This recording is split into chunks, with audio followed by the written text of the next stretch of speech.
Jadi gua itu pernah ngelihat di Instagram. Oke. Replika motor Bulma Dragon Ball. Oh, ya. Gua tadi pas datang ke kantor lu ngelihat apa coretan-coretan desainnya. Kok sama? Ternyata lu Beda. yang bikin. Iya. Si motor waktu itu kerjasama sama Kamensky. Waktu itu sama saya itu sama Kamensky emang awal-awal. Tapi lumayan, berarti sampai ke feed lu ya? Itu explore. nggak cuma masuk sampai ekspor pak, sampai ke buku daftar yang pengen gue beli. Gue nggak bohong ini. Wah. Nanti gue fotoin ke Mas Rama. Kalau ntar kita tukeran handphone, gue fotoin pak. Lu masuk ke list gue, karena menurut gue Kenapa lu boleh? karena Bulma. Gue pengen banget jadi Bulma. Jadi cewek. Gue tuh apa ya, maksud gue motor listrik bentuknya gini lucu banget deh gitu. Iya. Itu emang bikinan gua sama tim. Tapi itu produk kita yang waktu awal-awal tuh. Jadi awalnya memang nggak awal sih. Kedua awal berarti. Soalnya pertama itu modelnya bukan gitu. Nah, yang kedua itu modelnya ya orang-orang pada bilangnya kayak ini apa? Kayak motor Bulma, kayak apa namanya? Honda bukan Monkey. Monkey yang kecil. Iya, kayak yang lebih lipat, lu tau siapa? Sarung. Foto kompo. Iya, Sarung itu Wadimor kok. Beda. Sarung istimewa gitu. Sarung. Iya. Oh iya benar. Kayak Honda Motra juga bilang lah. Ada yang bilang juga kayak Dragon Ball, ada yang bilang saya berpang. Nah, desainer gue tuh emang ini ya, dia bukan desainer motor, dia tuh arsitek gitu. Jadi mikirnya dia ngayalnya tuh ngablu gitu, jadi bikin motor, namanya motor listrik kan, ya kagak ada pakemnya, jadi ya suka-suka dia aja bikin, makanya jadi begitu motor. Sekarang berarti lu jual produknya apa aja? Si SPCBR-nya spek Iya, bar? SPCBR ya, spesial pakai bar. SPC. Ya jualnya itu, tapi gue belum jual resmi sih, jadi masih ya kemarin sempet gue buka PO, prototype doang. Tapi ya gue stop dulu karena waktu itu gue masih di workshop pak.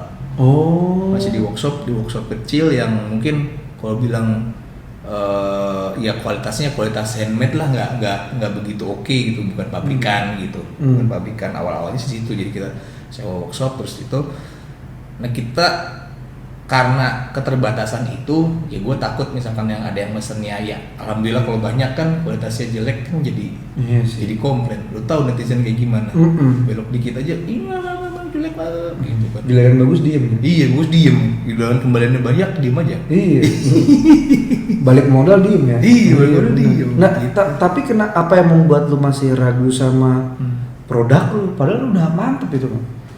Iya, tapi gini, kalau secara looks oke ya, tapi kalau kita berbicara produk tuh lebih harus matang lagi, karena gini, buat bikin motor itu idealnya kalau R&D itu makan waktu bertahun-tahun pak.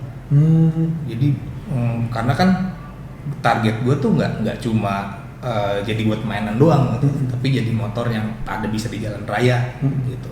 Jadi kan otomatis gue harus mempertimbangkan beberapa faktor safety pertama ya kan. Gak lucu kan kalau lagi jalan-jalan atau part belah di tengah jalan gitu kan, frame belah dua gitu kan, wah gak lucu banget gue. Aneh banget. Bayangin aneh banget. Iya kayak gitu, jadi ya perlu waktu lah. Jadi ya bukannya nggak pede ya kita harus jadiin itu menjadi suatu produk yang benar-benar solid gitu, benar-benar build quality-nya bagus, kualitasnya bagus, materialnya oke, performance-nya oke, dari semua aspek, dari sisi ergonominya enak dikendarai gitu. Makanya yang sekarang kalau lihat di bawah tuh itu versi evolusinya dari yang si Bulma yang dulu. Oh, jadi lebih gede ya? Iya, lebih gede. Secara look sih kagak enak lihat dulu tuh. Jelek ya gede. Enak kan yang dulu kecil ringkes gitu. Tapi kalau secara enak ergonomi ya enakan yang sekarang. Oh, iya. Bedanya apa? Maksudnya yang kecil kenapa kurang secara ergonomi? Kalau ngomongin teknis itu si caster angle-nya terlalu tegak. Jadi caster angle tuh sudut ini kan si kemiringan si stang sama si roda sini gitu. Nah, itu dia terlalu tegak. Jadi kalau lu bawa itu lu kayak bawa sepeda lipat. Kan agak kagok ya, kayak begitu. Oh. Gitu. Itu ngaruh. Ya, itu ngaruh juga. Nah, waktu itu dulu kan ngejar praktis ceritanya nih. Ya namanya pakai ilmu ini ya, ilmu ngarang waktu itu dulu masih. Jadi pakai stang sepeda lipat tuh buat si vacuum setirnya, dibuat si setirnya. Nah itu ya jadinya mau nggak mau kan tegak banget tuh kan. Ya ngejar biar bisa dilipat aja, ya ala inovasi gitu. Ya setelah kita kaji lagi ya nggak work sih sebetulnya, nggak oke lah kalau buat dirilis ke market seperti itu. Karena ya ini kan listrik, berarti lu pakai aki yang gede itu kan Pak? Pakai baterai yang dulu sepeda listrik Batrix gitu kan? Iya. Nah itu kan kalau itu kan aki. Oke. Nah kalau sekarang Nini. Wah. Aki Nini. Iya. Nah, sekarang baterai lithium Pak. Jadi baterai lithium. Jadi macam-macam tuh baterai. Oh lithium. Lithium. Gue gak biasa ngerinting soalnya biasanya kaya ya? Kaya. Jadi kan baterai itu kan macam-macam. Kalian dulu zaman Batrix tuh, itu baterai legend banget sih. Batrix Celis tuh legend cuy. Iya. Batrix Celis legend. Itu ada zaman dulu aki. Aki itu karena dia murah, tapi dia nggak bisa buat performance yang cukup berat lah gitu. Jadi dia terbatas kayak speednya dan segala macam. Terus dimensi juga kan gede juga kalau semakin tinggi. Nah kalau misalkan yang yang kedua tuh ada baterai lithium yang gue pakai sekarang. Lebih enteng atau lebih berat? Kalau beratnya sih sama. Cuma dia sih secara kapasitas, secara daya dia lebih gede. Gitu. Berarti ini R&D-nya udah berapa persen sampai lu bisa rilis nih di publik? Wah, gue dibilang sih bocoran baru ya 60%-an lah. 60%. Iya. Berarti kemarin yang versi Buluma itu itu sekalian tes market kan? Iya. Tes market. Dan ternyata ada marketnya di situ. Soalnya kan gue kan bukan siapa-siapa ya gitu. Dan maksudnya bukan siapa-siapa? Iya, bukan siapa-siapa, nggak ada privilege gitu. Nggak ada privilege tertentu gitu. Jadi buat masuk ke industri otomotif itu ternyata lo tuh nggak perlu duit banyak sih. Banyak banget. Otomotif. Otomotif banyak banget. Nah terus kalau buat makanya kemarin itu bikin targetin seperti itu, kita mau tes market nih. Kalau kita bikin yang harga yang murah istilahnya bersaing sama yang Jepang gitu, itu ya yang ada gede-gedean titik doang gitu, ya kan?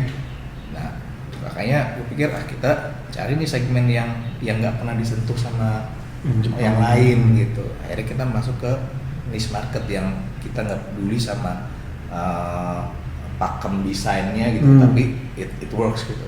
Udah akhirnya kita keluar dengan desain itu dan rame gitu, banyak yang apresiasi gitu. Ya gitu sih. Tapi kalau lu sudah tahu bahwa gua tidak ada privilege, gua kok bisa berani masuk ke industri otomotif? Lu sebelum ke situ lu ngapain dulu nih, pertanyaan gua, sampai lu akhirnya berak lah otomotif. Ya dulu kayak gue kayak orang pada umumnya aja, kerja 8 sampai jam 5, jam 9 sampai jam 5. Di mana? Gue terakhir di perusahaan telco sebelum gue resign dan ngerjain ini fokus. Jadi dulu gue kerja di perusahaan telco di Kuningan. 2021 tuh gue putusin buat fokus karena gue rasa jalan dua-dua kan nggak fair cuy. Satu juga kan yang namanya ngeduain ya, yang satu juga minta perhatian khusus, satu juga minta perhatian juga, kan mending satu aja gitu. Jadi makanya akhirnya 2021 gue putusin itu. Nah itu sebenarnya gue lihat God sign aja sih. Gue lebih ke God sign aja gitu, gue nggak lihat ini. Soalnya kan kita dikasih kesempatan kan nggak jarang ya. Maksudnya orang dikasih kesempatan jarang gitu. Pada waktu itu gue ngelihatnya pas awal-awal kita masih ngobrol cuma grup WhatsApp doang, belum bikin produk. Lu tau nggak dulu kita mau bikin agency anjir. Iya, saya bikin agency beneran, bikin digital agency. Karena salah satu foundernya itu dulu orang Ogilvy, orang agency. Oh, yang mana? Ada udah cabut dia, Oh, udah cabut. iya. Pas pembentukan akte dia udah cabut duluan gitu. Awalnya bikin itu. Nah, terus akhirnya kita bikin motor. Nah, dulu masih ya kayak teman nongkrong, teman main motor dulu karena gue senang main motor juga. Oh, Nah, senang main motor, jadi kita ngumpul bareng gitu. Nah, terus ya dari hobi yang bareng. Nah, terus awal-awal situ, nah kenapa gue dari situ tuh progresnya ada. Jadi dari awal recognition produk gua masuk ke market gitu, respon dari media, dari apa ada bagus, terus gua klaim produk lagi bagus, sampai exposure-nya tuh nggak di Indonesia aja gitu, sampai internasional kalau boleh dibilang gitu. Dan sampai sekarang pun juga kalau yang gua ngelihat grafik di website tuh yang akses tuh banyak dari luar gitu. Ya, selain mungkin karena pricing yang gue tawarin juga lumayan tinggi kan, gitu. Nah dari situ terus gue dapet project tuh akhir 2020. Sorry gue potong sampai 2020. Produk awal yang lo keluarin tuh apa? FEV 500. Itu apa? Itu awalnya tuh gue mau modifikasi motor ikut IMS dulu. Indonesia Morning Show. Iya. Indonesia International Motor Show. Show. Ya, jadi ikutan itu. Jadi ada kompetisi tuh. Kompetisi. Nah, kebenaran si Mas Julian di center gue, kita ikutan. Jadi kita modifikasi motor selis Garuda. Oh. Awalnya dari modif. Terus ya udah rame. Udah terusan rame. Oh. Awalnya Modif dulu ya? iya modif. Jadi lu beli motor selis, lu Enggak beli dikasih, kan itu dijadiin kontes kan, kompetisi. Oh, Kompetisi modifikasi motor listrik. Oh, berarti produknya cuma itu doang satu. Ada macam-macam, ada Okay. yang motor, ada dibagi-bagi, ada waktu itu ada Garuda, ada model apa lagi tuh. Cuma gue bagiannya yang Garuda, modifikasinya. Nah, motor Jadi modifikasi gua itu lu yang Tipi-tipi. Iya. Ada yang naik kan? Jadi si motor itu yang lu jual sebagai produk pertama lu. Itu nggak dijual. Oh, itu nggak dijual. Belum dijual dulu. Belum dijual. Baru Okay. pertama dijual tuh yang setelah yang kedua nih, yang spacebar, yang si kotak-kotak motor Bulma itu. Oh, itu. Itu yang pertama Okay. dijual. Oh, itu yang pertama dijual Iya, ya. itu kita jual prototype. Nah, kemarin tuh bingung tuh, sempat bingung. Jual buka nggak ya di limit ya? Limit aja deh kalau masih di workshop gitu. Akhirnya kita buka 6 unit tuh, limited. Harga 65 juta cuy. Aku udah amat ya 65 juta gitu. Emang kosnya segitu gitu. Laku 2 minggu. Iya, orang 2 minggu laku. Ih, orang gila beli siapa? Ada aja ternyata. gua tuh hampir beli kalau misalnya nggak bangun rumah. Oh. Gua tuh udah deh gue beli deh. Maksud gua buat ibu gua, karena kan ibu kan pakai Matrix kan. Iya. Nah sekarang kan servisnya. Sekarang rumahnya udah tidur. Hah? Rumahnya udah tidur lagi. Udah tidur. Oh. Udah, soalnya kan dia bangun sahur. Oh iya, puasa ya. Puasa. Nah terus dia tuh gue ngerasa kalau ibu gue pakai itu akan lucu gitu. Jadi gue mau iya gue mau beliin itu terus bangun rumah ya udah. Oh. Gitu. Bagus Pak soalnya itu Pak, gue nggak bohong. Iya. Untung lu nggak beli. Kenapa? Gitu. Soalnya terkomplain sama gua. Emang dari 6 enggak kan? Dari 6 itu fine aja. Cuma kan sebetulnya tuh bukan untuk kalau dipakai daily tuh iya nggak kurang enak sih sebenarnya. Nah, gue juga kan kalau ada yang beli ya ini kondisinya as is masih banyak kekurangan gitu. Ya mereka fine aja sih. sampai sekarang kayak santai aja kan? Iya santai aja sih, santai aja. Gue juga paling Jadi jarang koleksi. dipakai juga. Hmm. Jarang dipakai. Ada ya apa tuh yang orang Bali tuh dia beli 3 kok. Beli 3 ngaco juga tuh. 2 yang seperti model yang Bulma itu, yang satu model yang pertama. Dia beli 3, satu dia pasang di kafe, satu lagi buat dia itu. Itu ada komplain sih. Baterainya waktu itu dia pakai kayaknya kehujanan deh. Terus nyetrum, mati konsep. Udah kita repair gitu. Siap dikit-dikit lah, komplain dikit tapi bisa diberesin sih. Gitu. Berarti masuk ke dunia otomotif lu bilang budget lu apa tipis tanpa privilege juga, yang ngebuat semangat lu tetap ada tuh apa? Ya itu Pak, gue lihat traction ya secara exposure ya, traction secara exposure. Terus gue tahun 2020 akhir itu, gue kan ya gue nge-push nih ke teman-teman kita, ayo coba kita jadiin serius ini gitu, kayaknya bisa nih gitu. Sampai akhirnya dapat revenue segala macam, terus jadi sama siapa biasalah kesana sini gitu kan. Akhirnya dapat exposure situ, terus ikutan kontes-kontes kayak Good Design Indonesia itu kan dapat juga gitu. Terus nah akhir 2020 itu gua waktu itu meeting sama teman Perin kalau nggak salah, Zoom gitu kan, Zoom. Terus ya gua kenalan tuh ada yang sekarang jadi customer gua, jadi dia bikin prototyping motor gua gitu. Nah dari situ ya kita memang proses dealnya kan lama ya. Pas singkat cerita akhirnya deal, ya udah di situ gue putusin. Soalnya kan nilai projectnya juga nggak dikit gitu, nilai projectnya dikit, terus gue lihat kayaknya harus serius nih. Udah deh cabut gitu, bego ya. Ya enggak nyali loh. Nyali punya nyali. Iya. Dan itu gue baru nikah. Oke. Baru nikah. Gue mikir baru nikah, gue belum punya rumah. Standar orang Indonesia ya, harus punya rumah, nikah, punya rumah, punya anak gitu kan. Untuk Indonesia. Ya, sekarang karena era digital ada tabungan darurat. Tabungan darurat. Dan ada pinjaman online. Iya. Dadah. Makasih. Dah.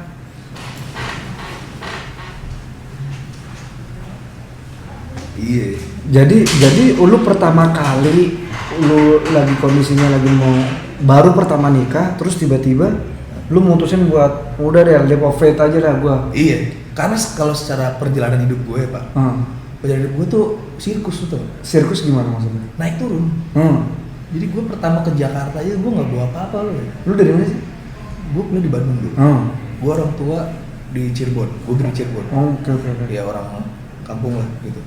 Terus gua dulu lulus kuliah itu senang main musik. Anjir, mau fokus nih. Orang-orang bilang kalau mau suka sesuatu harus fokus. Keren. Oke, keren. Gua mau fokus. Keluar kuliah, gua mau jadi anak band. Setahun tuh gua nganggur. Gak ngapa-ngapain. Jadi anak band. Main itu. Ya udah akhirnya gua harus berubah. Akhirnya gua ke Jakarta 2010. Tapi band lu di Bandung jalan? Waktu dulu jalan, cuma main di kafe-kafe aja. Waktu zaman-zamannya siapa ya? Masih Peter Pan dulu masih zamannya ada siapa ya? Dulu kalau lu tahu Deja Vu, Limeball, gitu-gitu tuh. Yang Fame Station masih di lantai 11. Tahu. Iya, gitu. Ya udah terus akhirnya gue ke Jakarta, gue apply Job Street waktu itu ya. Apply Job Street. Berangkat gue nggak tahu. Lihat paman gue di sini kan ada. Gue tanya, "Wan, ini perusahaan apaan?" "Itu alat berat." "Jadi apaan?" "Jadi sales." "Om." "Ya udah masuk aja. Bagus lah itu." Gue pergi lagi. Tangan kosong, Bos. Sirkus kan. Ya udah dari situ tuh perjalanan hidup gue. Di Jakarta, dapat dulu gue ke Jakarta ya, bego banget.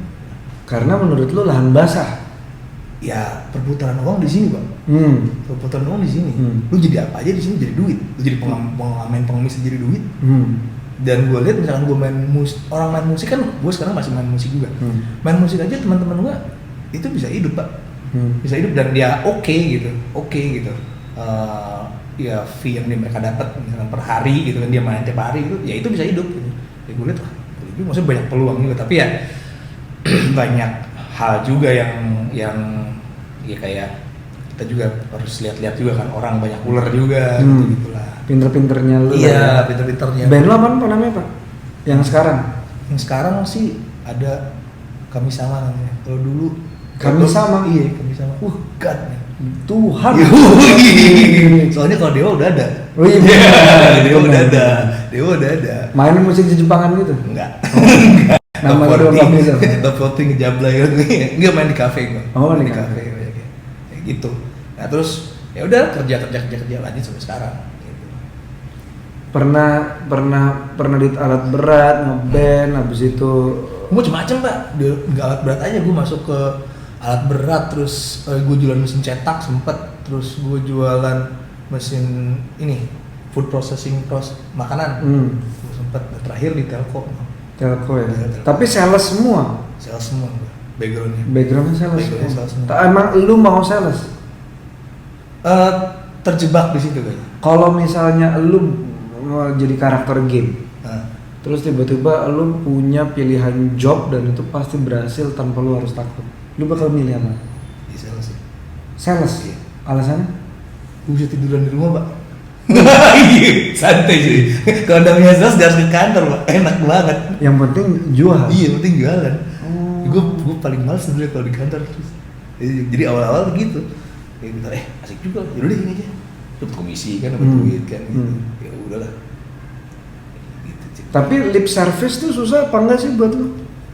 Kan lu kan harus kayak apa beli. Lalu bayangin gue pertama kerja ya. Gue kan kuliah ekonomi. Gue suruh jual barang genset. Dan gensetnya bukan genset rumahan, lu tau nggak? Genset industri. Buat syuting. Bukan buat syuting, buat industri, buat di pabrik, Buset. buat PLTA, buat apa? Yang gue itu nggak tahu ini apa gitu. Dan gue cuma dikasih tuh brosur di situ, baca apa sih? Gue kagak ngerti ini apa. Gitu. Dari gitu gue, dari kagak tahu gitu. Tapi akhirnya pelan-pelan ya jualan juga sih, gitu. Ya belajar sih, ujung-ujungnya belajar, gue tanya sini, tanya sana sini. Belajar versi lu tuh kayak gimana sih? Banyak nanya aja. Buat lu nanya tuh nggak apa-apa. Nggak apa-apa. Minta tolong tuh nggak apa-apa. Nggak apa-apa. Gue dulu di sini di Jakarta gue punya sahabat itu dulu kan Google Maps belum ada ya. Itu jadi Google Maps gue karena gue nggak tahu Jakarta. Gue mau kesini kemana? Kesini. Jadi ya gue nanya sih nggak apa-apa kan, daripada so tahu. Tapi kan banyak yang gengsi. Ngapain lu nggak hidup karena gengsi pak? Ya. Lu Kalau menurut gue sih ya. Menurut lu ya nggak bisa hidup karena gengsi. Ngapain gengsi? Iya kan? Gengsi. Ya kalau gue sih ya gue kan dari humble beginning ya. Nah, ya nggak mungkin. Keren. Humble. Mantap. Jadi ya udah aja gitu.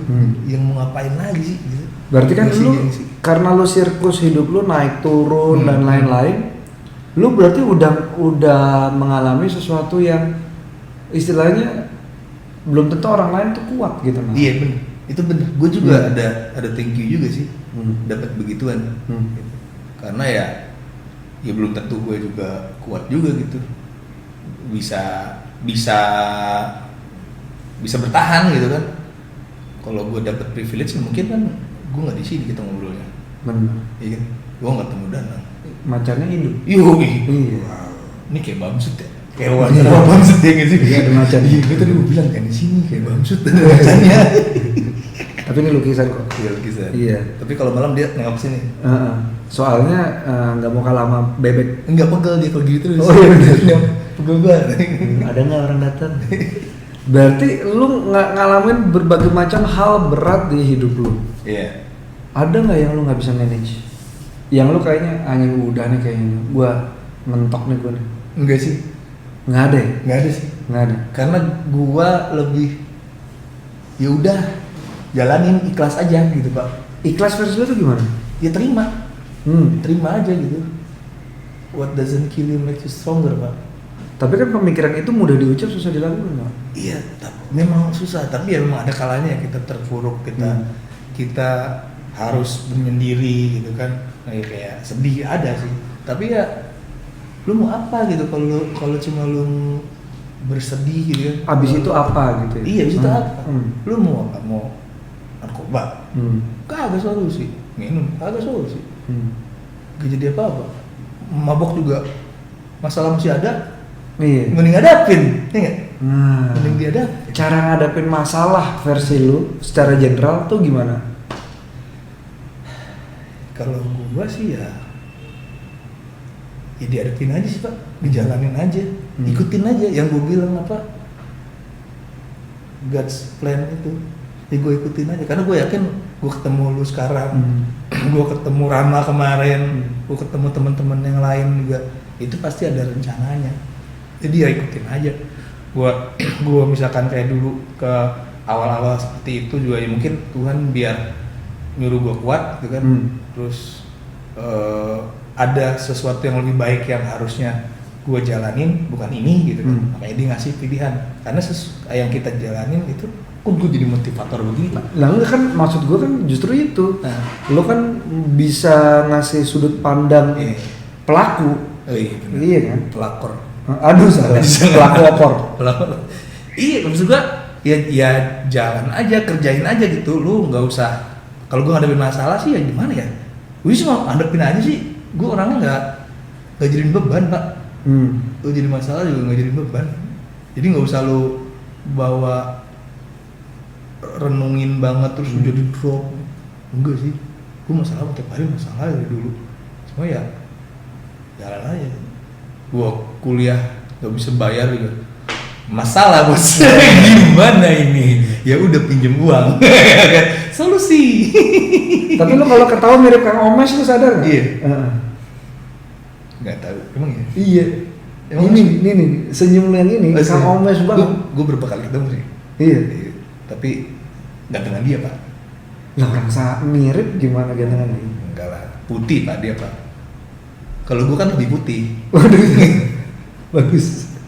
Nah, berarti kalau lo lihat nih tantangan di SPC BR ini, apakah ini lo ngerasa hidup lo sirkus dan ini adalah salah satu puncak tantangan lo di SPC BR ini?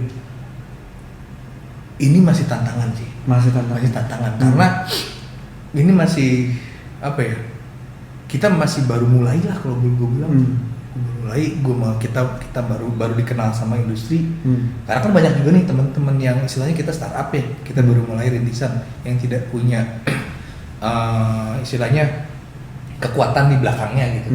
Jadi bootstrap. Iya, benar-benar bootstrap lah gitu, benar-benar bootstrap gitu. Kita jalanin dengan modal yang ala kadarnya gitu kan, bootstrap, dan dengan network akhirnya juga gue bisa ngajakin founder-founder yang lain yang punya kapabilitas yang lebih yang bisa mensupport ini gitu. Nah, ini masih banyak lagi nih tantangannya sebetulnya, karena kayak pertama dari produk juga belum itu, tapi satu persatu diberesin gitu, kayak izin industri itu diberesin, terus ya sama gimana ngelompatin lagi apa yang udah kita punya sekarang gitu. Ya dia baru mulai sih kalau menurut gua, belum puncak ya. Kalau startup itu kan berarti lu atasan atau enggak tetap karyawan kan? Terlihat secara hierarki tuh lebih nyatu gitu ya. Judulnya aja keren, CEO gitu. Buset, nggak bisa tidur Pak. CEO malah nggak bisa tidur kan? Gua mau berak aja kepikiran ya apa ya. Lu mau berak apa enggak? Iya, nggak jadi. Salah, balik lagi. Kembung. Nah, lu bilang jadi CEO tuh gelarnya doang yang keren. Ya, sebetulnya gini kan, ya secara naming sih ya, iyalah. Orang udah, ini oke nih jadi direktur atau jadi apa. Tapi kan begitu lu ngejalanin, banyak yang harus pikirin gitu. Jadi kalau orang-orang kerja tuh work life balance tuh nggak akan bisa lo temuin gitu di CEO, di manajerial lah gitu, mau CEO pun mau CFO atau whatever it is gitu, yang owner lah, founder atau co-founder. Itu kalau gue pribadi sih gue mikirnya pertama gue harus yang satu ya, Tuhan Yang Maha Esa kan. Benar. Dua, maksudnya adil dan beradab. Jadi kita bisa adil ke orang-orang, tapi kadang-kadang nggak bisa adil ke diri sendiri ya. Iya. Karena kan obsesi Pak jadinya. Jadi kayak keobses gitu. Anjir nih gua. Jadi kepikiran terus. Ini nggak bisa tuh, gue lagi main sama anak juga mikirin gitu kan, gimana, nggak bisa santai gitu, gitu. Terus juga kan ada orang-orang yang kan kita kan tujuannya bikin usaha tuh biar bisa bermanfaat ya kan, buat orang lain. Nah ada nih bawah kita yang bergantung sama kita juga gitu kan, yang kita kasih payroll sama mereka, yang mungkin dari yang apa yang kita sisihkan tiap bulannya buat mereka itu, dan buat support kita juga bisa bermanfaat tuh. Nah itu mikirin nih orang tahun ini bisa makan, tahun depan makan apa nih, dari mana nih, gitu. Itu berat pak. Kalau tuh enakan jadi karyawan ya. Gak mikirin bos. Gue tinggal gajian udah. Ngeluhin bos. Iya ngeluhin bos. Gitu kan. Kesel itu ngomongin bos. Gitu. Nah, lu tapi terpapar kan dengan COVID. Iya 2 kali gua COVID. Waduh, kenapa lebih ke hobi? Lu terpapar sama omongan kayak sudahlah, jadilah pemilik usahamu sendiri. Enggak. Oh enggak. Itu enggak, gua enggak kemakan itu sih. Enggak kemakan. Lebih gua waktu dulu lu enggak kemakan. Maksud gua kan sekarang kan banyak tuh. Oh iya. Ajakan untuk tunjukin ya. Cuma kan gua pernah ngobrol sama beberapa owner dan sekarang termasuk elu, emang enggak apa-apa lagi jadi karyawan. Nggak punya usaha sendiri juga nggak apa-apa lagi. Iya sebenarnya nggak apa-apa sih, nggak apa-apa juga, nggak ada salahnya juga gitu.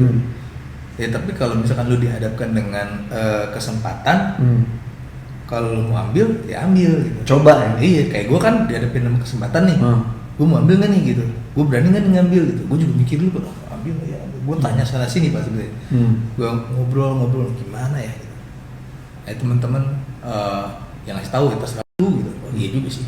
Terserah gue sih, ya gue pikir udah gue ambil. Batasannya apa sih pak? Batasan lo untuk ngambil atau enggak selain uang? Batasannya, ya gue bisa jadi lebih bermanfaat aja sih kalau gue. Oke. Iya kan? Kalau gue kerja doang kan gue, ya mungkin bisa bermanfaat buat perusahaan. Tapi kan mungkin gue nggak bisa bikin benefit buat orang lain gitu. Ya, itu aja sih. Goalnya urusan kaya ya nanti lah. Ngikutin meskipun susah ya kan. Susah tapi bukan nggak mungkin. Iya bukan nggak mungkin. Tapi dari semua perjalanan lu nih, kalau misalnya lu ingat-ingat terus lu tiba-tiba masuk ke fase dilahirkan kembali, gue nanya ini ke semua orang karena menurut gue menarik. Apakah lu mau mengulang fase hidup ini? Iya gue ulang. Lu mau ini? Gue sih mau ini. Tetap mau ini? Iya. Alasannya? Ini yang udah dikasih pak. Jadi udah takdirin gue begini. Lu mau kayak gimana? Kalau lu lahir lagi, lu boleh milih mau ini lagi. Jalanin aja. Karena gue nggak. Ya itu yang gue bilang, gue orangnya gue asik banget coy gitu, jalan aja coy gitu. Gue nggak bikin pusing gitu ya. Nggak didramain. Nggak drama king lah. Gue gimana kok? Udah begini, nggak bisa. Oh ya udah, gitu aja. Nggak bisa ya udah jadi. Ilmu tertinggi gue ikhlas aja sih udah. Ya bukan gue sih, ilmu kita yang harus kita miliki gitu. Kalau menurut gue ya ikhlas aja lah. Gitu. Cara lu melatih ikhlas nih gimana? Ya karena terbiasa kali ya. Awal-awal sih pasti lu nggak ikhlas kan, pasti gedok. Iya. Tapi kayak batu kan, air tetes terus kan, tas bolong juga. Ya begitu lah kurang lebih. Yang lu latih apa berarti? Menerimanya. Oh. Bukan nyari problemnya. Ya problem datang pak, nggak dicari. Ngapain lu nyari problem? Ada orang lagi nongkrong, nyari problem gitu. Itu nyari problem. Tapi emang nggak sedikit yang nyari problem tuh nggak sedikit. Ada. Tapi kalau ini lu yakin bahwa problem tuh datang kok. Tinggal kita. Iya datang. Namanya orang hidup. Kalau orang hidup kan pasti masalah. Kalau orang mati nggak ketemu problem. Iya. Benar sih.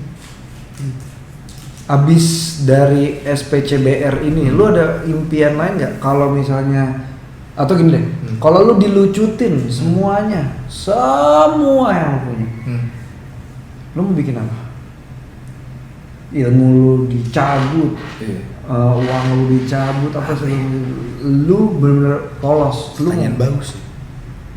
Pertanyaan Danang. Iya, pertanyaan ya Danang. Dimas Danang. Dimas beneran. Suryanogo. Lu pasti kasih nama gitu. Dimas tuh sebenarnya tambahan dari bapak sama pak gue lagi mabok. Terus Kenapa? tadinya kan Danang Suryanogo. Oh iya. Kayaknya kalau dokter harus tambah dua nama, jadi dua Jadi nama. dua nama. Tambahin Dimas. Dimas. Nama depan semua. Dimas Dimas Danang. Iya. Kuat semua dong. Iya makanya. Gue pengen jadi apa ya? Kalau tadi kan lu boleh milih satu pekerjaan yang lu ini sales kan. Iya. Oh, musisi pak. Oh, kalau lu dilucutin semua musisi. Musisi. Musisi. Lu mau ngapain? Gue nyanyi pak. Oh nyanyi? Iya. Kalau lu manggung di mana sih kalau di? Bisa baby shark gitu. Tiap pagi mana gua the wheel on the bus gitu kan. Pada akhirnya wheel on the bus juga. Musisi ya? Iya. Itu yang masih penasaran sih gue ya. Masih penasaran banget sih. Itu. Lu sekarang manggung di mana? Sekarang lagi nggak ada. Oh, nggak ada. Di Lagi top 40 lo.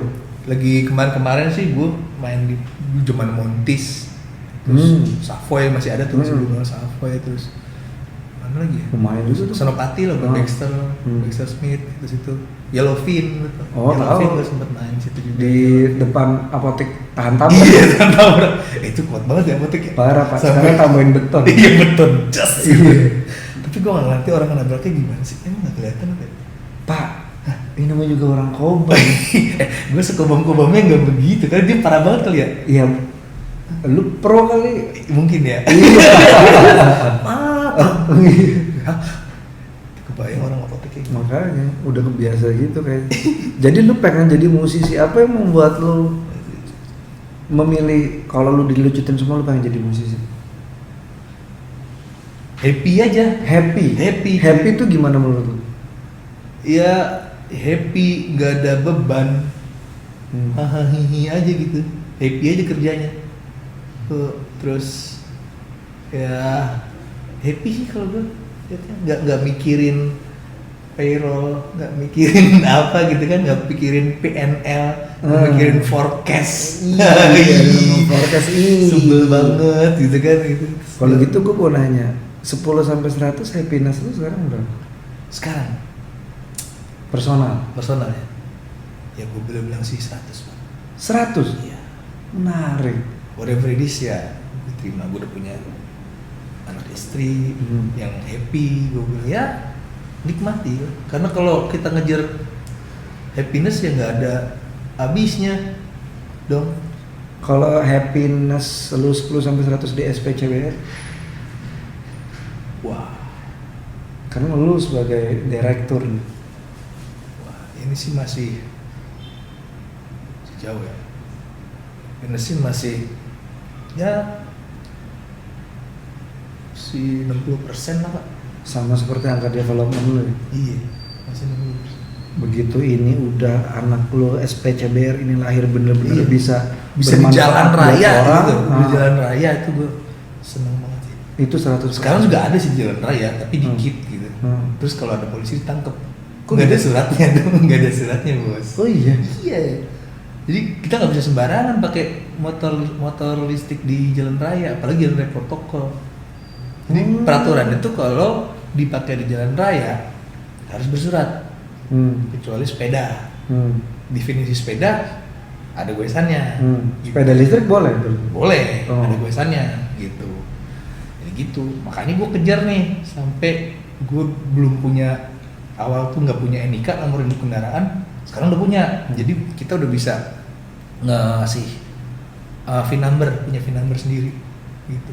Dan itu buat gue sih pencapaian ya. Startup yang nggak ada apa-apa gitu, ya bisa achievement sampai situ.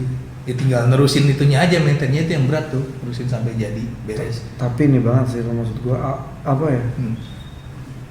lu walaupun lu ngerjain motor listrik, gue ngerasanya perjuangan kayak ngerjain hal yang berkesenian, Pak. Iya bener, Oh. emang berkesenian. Oh. Itu state of the art, Pak. Apa yang membuat lu yakin sama itu? Karena kan sekarang dari orang, kalau menurut gua orang tuh manusia tuh kan visual. Manusia tuh visual banget. Yang pertama pasti, wih cakep nih. Gitu. Bikin lu masukin jadi list mau lu beli, itu kan susah. Bener. Susah. Nah itu yang harus dipertahanin dan harus di scale up lagi gitu. Dan itu menurut gua ya karya seni, karena kita kan bikin dari awal nih, dari nol, dari kanvas kosong, dari kertas yang kosong. Si principal designer gua gambar tuh, ya gambar bener-bener dari 2 dimensi dijadiin sebuah itu, ya sama lah kayak dari sebuah motor jadi gitu kan, isinya apa gitu, ya sama kayak mahat atau pelukis itu kan semuanya dari nol, itu seni. Makanya sekarang buat tagline-nya Art of the Future Mobility. Pertanyaan gua, lu ngapain sih repot-repot bikin Art of the Future of Mobility? For what? Buat masa depan anak-anak bangsa, Pak. Oke, gua ngerti. Indonesia tuh belum ada loh. Oke. Indonesia belum ada loh yang seperti ini gitu ya. Yang ada di industri motor listrik sekarang ini, ya mohon maaf, artistiknya pedagang, Pak. Oke, paham. Berdagang aja gitu. Iya. Gak ada esensi untuk membuat sebuah produk gitu. Dan kita selama puluhan tahun itu boleh dibilang ya industrinya udah dijajah juga sebetulnya. Dari negara sana gitu kan. Dari negara sana. Masuk produk. Ya iyalah secara ekonomi kan terbantu juga gitu. Tapi pengalaman yang gue temuin, gue cari mechanical engineer, itu intensi untuk membuat produk itu gak nemu, Pak. Gitu. Ya membuat benda aja jadinya, bukan membuat. Karena sesuatu gitu. Yang barang yang ada di sini itu semua itu boleh dibilang di kita tuh ngemaklun doang lah, ngejahit doang, pola desain apa udah di sana semua. Di sini cuma buat ngecek bisa diproduksi enggak, terus dibikin di mana segala macam, udah beres. Nah kalau yang kita lakuin kan bener-bener dari nol bikin apa segala macam gitu. Kita nggak masukin barang terus kita jual lagi kayak begitu. Future of mobility di kepala lu tuh kayak gimana sih? Dulu bayangin jalan raya kan sekarang apalagi dengan motor kan ini ya nyaman ya. Iya. Nyaman banget kan? Berhenti ya. Iya. Ya nyaman lah, ya nyaman lah Pak, kalau berhenti kan berarti kan kita bisa ngistirahatin kaki. Iya benar. Future of mobility in Indonesia tuh apa sih di kepala lu kayak gimana? Kalau di gua sih, kepala gua lebih ke ini, Pak. Orang tuh udah bisa aktivitas dengan fasilitas umum gitu. Dan udah prefer mereka nggak punya kendaraan sendiri, dan ya mungkin kendaraan sendiri itu ya dia pakai hanya untuk buat fun, buat rekreasional gitu. Tapi buat daily activities ya mereka masuk ke sistem transportasi gitu jadinya. Untuk ngikut ke itu. Ya kan di kita kan kagak bisa. Kagak bisa lu mau kemana, nggak bawa mobil mau gimana, mau naik apa, mau ke point to pointnya susah, Pak. Point to pointnya susah. Menurut gue begitu. Mungkin nggak kalau lu malah membuat sesuatu yang di masa depannya ada nggak di bayangan kayak gue kayak mau abis motor listrik ini berhasil, gue kayak mau bikin kereta listrik deh. Karena gue nggak tahu ya gila-gilanya lu. Mungkin lagi kalau gue mikirnya, gue daripada kita produk pesan arsitektur dari pesan dari negara lain, kita aja yang bikin rame-rame.